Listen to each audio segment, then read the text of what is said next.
गंगा को हम भारत से हटा लें तो भारत को भारत कहना मुश्किल हो जाए। सब बचा रहे, गंगा हट जाए, भारत को भारत कहना मुश्किल हो जाए। गंगा को हम हटा लें तो भारत का सारा साहित्य अधूरा पड़ जाए।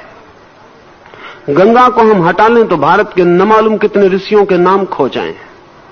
गंगा को हम हटा लें तो हमारा तीर्थ ही खो जाए, हमारे सारी तीर्थ की भावना खो जाए। गंगा के साथ भारत के प्राण बड़े पुराने दिनों से कमिटेड हैं, बड़े गहरे में जुड़े हैं। गंगा जैसे हमारी आत्मा का प्रतीक हो गई है। मुल्क की भी अगर कोई आत्मा होती और उसके प्रतीक होते हो तो गंगा ही हमारा प्रतीक है। पर क्या कारण होगा गंगा के इस गहरी प्रतीक बन जाने का कि हजारों हजारों वर्ष पहले कृष्ण भी कहते हैं कि नदियों में मैं गंगा हूं। गंगा कोई नदियों में विशेष उस अर्थ में नहीं है। गंगा से बड़ी नदियां हैं, गंगा से लंबी नदियां हैं, गंगा से बड़ी विशाल नदियां पृथ्वी पर हैं।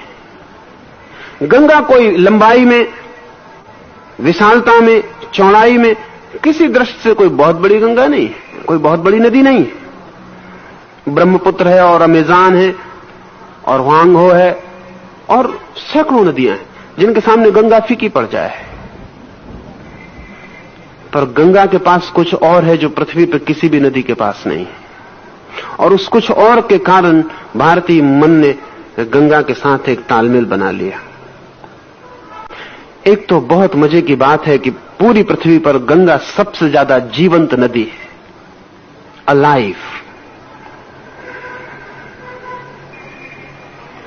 सारी नदियों का पानी आप बोतल में भर के रख दें, सभी नदियों का पानी सड़ जाएगा, गंगा भर का नहीं सड़ेगा। केमिकली गंगा बहुत विशिष्ट है, उसका पानी डिटेरिएट नहीं होता, सड़ता नहीं है, वर्षों रखा रहे, बंद उपलब्धि से वंचित नहीं रही। गंगा भी आच्छादित हो गई है। गंगा का किनारा, गंगा की रेत के कण-कण, गंगा का पानी, सब इन लाखों वर्षों में एक विशेष रूप से स्पिरिचुअली चार्ज्ड, आध्यात्मिक रूप से तरंगायित हो गया है। उपलब्ध होना, आत्म साक्षात्कार को पाना, लाखों लोगों का उसके किनारे आकर अंतिम घटना को उपलब्ध होना, वे सारे लोग अपनी जीवन ऊर्जा को गंगा के पानी पर, उसके किनारों पर छोड़ गए। इसलिए कृष्ण कहते हैं कि मैं नदियों में गंगा हूं। और हे अर्जुन, सृष्टियों का आदि, अंत और मध्य मैं ही हूं।